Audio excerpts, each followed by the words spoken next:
देखिए अगला जो टॉपिक है हमारा वो है टेस्ट क्राइटेरिया। टेस्ट क्राइटेरिया क्या होता है, ये किस तरह से वर्क करता है, इसकी क्यों ज़रूरत है एंड क्या क्या इसके टाइप्स हैं, वो सारी चीज़ें हम देख लेंगे। चलिए देखते हैं। टेस्ट क्राइटेरिया आर कंडीशंस और standards used to decide when testing should start, continue, stop and whether the software has passed और फेल्ड। यानी कि टेस्ट क्राइटेरिया ये सारी चीज़ें बताता है कि कब तो हमारा टेस्ट हमने जो पूरा किया वो पास है या फिर टेस्ट पूरी तरह से फेल है, या फिर हमें अब टेस्ट को स्टॉप करना चाहिए, अब हमें टेस्टिंग को कंटिन्यू करना चाहिए या फिर रिज्यूम करना चाहिए। ये सारी चीज़ें हैं। तो टेस्ट क्राइटेरिया सिर्फ कंडीशंस है जो डिसाइड करती है कि टेस्ट को कब स्टार्ट, कब बंद और कब पास, कब फेल करना है। बस वही चीज़ें हमारी टेस्ट क्राइटेरिया के अंदर। There are 3 main test criteria. Test के 3 क्राइटेरिया है मेन। Entry criteria. अब एंट्री क्राइटेरिया में क्या होता है, ensure the software is ready for testing और नॉट। यानी कि इंश्योर करते हैं कि हमारा जो सॉफ्टवेयर है वो टेस्ट करने के लिए रेडी है या नहीं है। एग्जाम्पल के लिए build is available, test environment is ready. यानी कि अगर हमें टेस्ट एग्जीक्यूट कराना है, टेस्ट को अब हम चालू करने वाले हैं, स्टार्ट करने वाले हैं, तो हमारा जो एनवायरनमेंट है, पूरा सेटअप है, वो अवेलेबल है या नहीं है, रेडी है या नहीं है। तो उन चीज़ों को इंश्योर करता है एंट्री क्राइटेरिया। देन इसके बाद बात आती है एग्जिट क्राइटेरिया। अब एग्जिट क्राइटेरिया के नाम से ही आप समझ रहे होंगे कि जब हमें स्टॉप करना हो, जब हमें बंद करना हो, तो हमें किन चीज़ों का ध्यान रखना है, किन क्या क्या कंडीशन है जब हम टेस्ट को बंद कर सकते हैं। तो determines whether testing can be stopped. Determine करते हैं कि टेस्टिंग को कब रोक देना चाहिए। All plan test are execute. यानी कि हमने सॉफ्टवेयर टेस्टिंग प्रोसेस में देखा था कि हमने प्लानिंग की थी।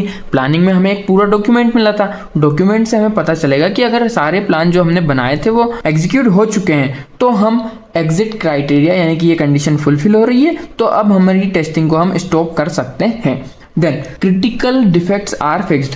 अब हमारे जो क्रिटिकल डिफेक्ट्स है, सारी चीज़ें थी वो फिक्स हो चुके हैं, देन अब हम इसे यूज़ कर सकते हैं। तो वो सारी चीज़ें आती हैं हमारी एग्जिट क्राइटेरिया में। यानी कि हमारे जो सारे प्लान थे टेस्ट के वो एग्जीक्यूट हो चुके हैं, तो हम टेस्टिंग को रोक सकते हैं। बस वही चीज़ें आती हैं हमारी एग्जिट क्राइटेरिया में। देन इसके बाद बात आती है सस्पेंशन एंड रिजम्पशन क्राइटेरिया। अब भाई सस्पेंशन एंड रिजम्पशन क्राइटेरिया क्या होता है? देखिए सस्पेंशन क्राइटेरिया होता है conditions under which testing is temporarily stop. यानी कि कुछ भी हो गया, हमारा जो एनवायरनमेंट सेटअप था वो जस्ट थोड़ा सा ख़राब हो गया, या फिर नेटवर्क नहीं मिल रहा, डाटा ली जो कुछ भी केबल वगैरह थी ख़राब हो गई, इनकी कुछ भी हो सकता है, या फिर सिस्टम में कोई दूसरा डिफेक्ट आ गया उसे सॉल्व करने लगे, या फिर अलग अलग चीज़ें किसी भी तरह से अगर कोई प्रॉब्लम आती है तो हम टेम्परेली उसे बंद करते हैं, उसे हम बोलते हैं सस्पेंशन क्राइटेरिया।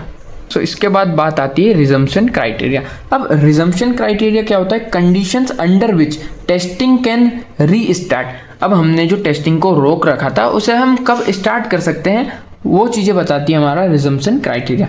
तो एग्जाम्पल से अब हम समझेंगे। हमने सब पढ़ लिया कि सस्पेंशन क्राइटेरिया। अब एग्जाम्पल के लिए देखेंगे सस्पेंड टेस्टिंग। सस्पेंड टेस्टिंग यानी कि एप्लीकेशन क्रेसेस फ्रीक्वेंटली और द टेस्ट एनवायरनमेंट फेल। हमारा जो टेस्ट एनवायरनमेंट था वो फेल हो चुका है, या फिर यानी कि हमारा कुछ भी जो सेटअप था, हमारा हार्डवेयर खराब हो सकता है, सॉफ्टवेयर खराब हो सकता है, भी चीज़ें खराब हो गई वो हार्डवेयर सॉफ्टवेयर की, तो उस कारण से भी हम इस चीज़ को इम्प्लीमेंट करेंगे। एप्लीकेशन क्रेसेस फ्रीक्वेंटली, हमारी जो पूरा सॉफ्टवेयर एप्लीकेशन थी वो ही क्रेश हो गया हो, तब इस तरह की कंडीशन आएगी। Then resume testing. अब रिज्यूम टेस्टिंग में क्या होता है कि defect are fixed and the environment is stable again. यानी कि हमारा जो एनवायरनमेंट जो फेल हुआ था वो हमने सेट कर लिया, पूरी तरह से सही कर लिया, तो हम वापस स्टार्ट कर सकते हैं। या फिर जो हमारे सॉफ्टवेयर क्रैश हुआ था, यानी कि हमारी जो एप्लीकेशन क्रैश हुई थी उसमें जो बग्स थे हमें फिक्स कर लिया, हमने डिफेक्ट्स को फिक्स कर लिया, तो हम वापस से टेस्ट को रिस्टार्ट कर सकते हैं। तो यही सारे हमारे क्राइटेरिया के अंदर आते हैं, यानी कि क्राइटेरिया बस इतना ही था।